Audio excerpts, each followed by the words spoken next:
Alright, here we go. 3-zone Navian. Looks like the existing power is right here. The old Navian was an older unit. It had a Takeo board down there that was taking on water. And I guess the exhaust and the intake were incorrectly done, so the thing pretty much failed after 7 years.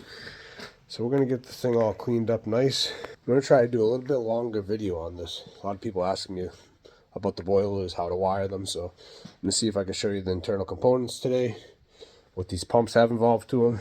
It's not a whole lot of stuff, but give you an idea so when you go do one of these on your own, you're not just out there in the blind. Maybe it will help you out a little. Alright, here's the Navian. Here's the internal components of the Navian. This one has you can control 3 zones. You can see the pump right there, zone 1. Try to get that out of the way. Zone 1, 2, 3. Over here, we have a supply, a return, or an outdoor, because you could hook up a remote temperature for supply and return, outdoor sensor. Then we have our T-stats, zone 1, 2, 3. If you were going to have a 4-zone system and you were going to be putting in a Takeo board, TT on the Takeo board, for some reason, runs off of zone 3.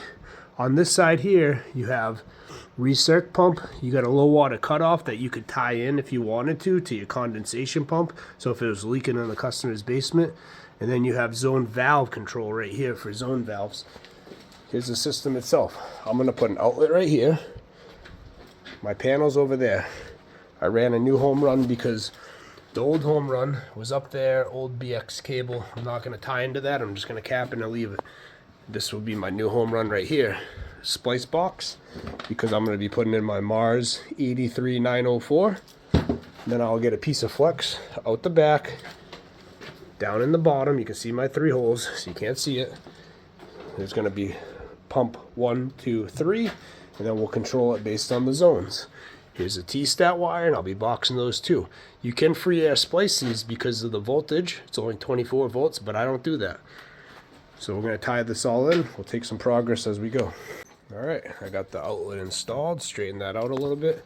I'm going with 20 amp, black, tamper resistant. I always use black for mechanical devices if I can. Anything mechanical, if I can use a black device, I try to. Somebody taught me that a long time ago. I just like the way it looks. Alright, and then here's my flux to each pump. I didn't open these up yet. I use chrome. I buy these chrome escutcheons. I paint them black just because, I think I said that right, escutcheons. It just looks a lot cleaner coming out of the board. Down under here, there'll be 390s into the bottom. My low voltage will come into that side. Like I said, surge. If you're doing boilers or anything with a board that looks like that and you're not putting a surge protector on it, even if the panel has one, you should be putting a supplemental. You could take a course on this too. I've taken a 6-hour continuing education course on surge protection. The more the merrier. Closer to the unit, the better. Supplemental surge. My panel over here, they do have a surge on this. Here's my dual function breaker, Massachusetts. I'm in an unfinished basement. I need arc fault and GFCI protection. Doesn't matter if you don't like it. People ask me. I've never had an issue. And come on, guys, we gotta do better. Whoever did this, I'll throw a couple staples on for them. There's no thing in the code that says because it's a boiler heating system that it doesn't have dual function. You might not like it, but you gotta follow the rules. I've been doing boilers for quite a few years now, and not one call block, one issue if you wire these correctly. This is why I'll run a new home run possible, because I know how it's done. Alright, this is what finished product look like.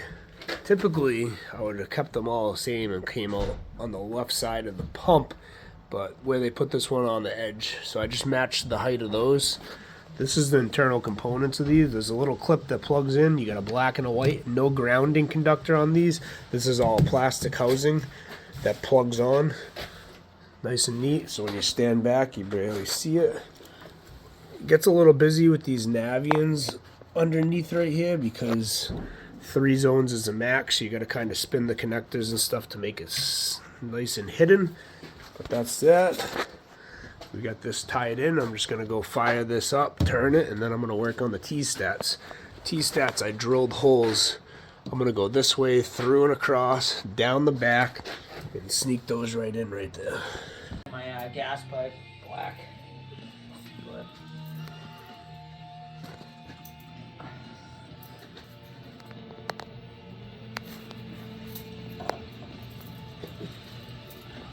go, finished product. We got the plate labeled like it should be. I wouldn't do this upstairs, but downstairs, definitely to identify that it's that. Circuit number, surge is operational, we're labeled, T-stat wiring where I captured it. All the zone pumps, 1, 2, 3, right out of the back. I also flag everything inside this internally. Outdoor sensor. You can pull them all out one by one and you'll see that it says, let's get another one out here.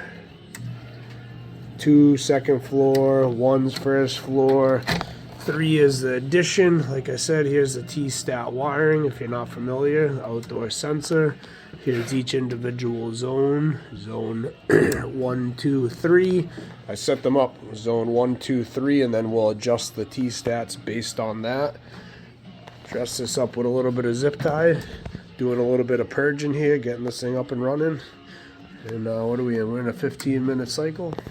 All about working with good people. Nice boiler build. Moving on to the next one.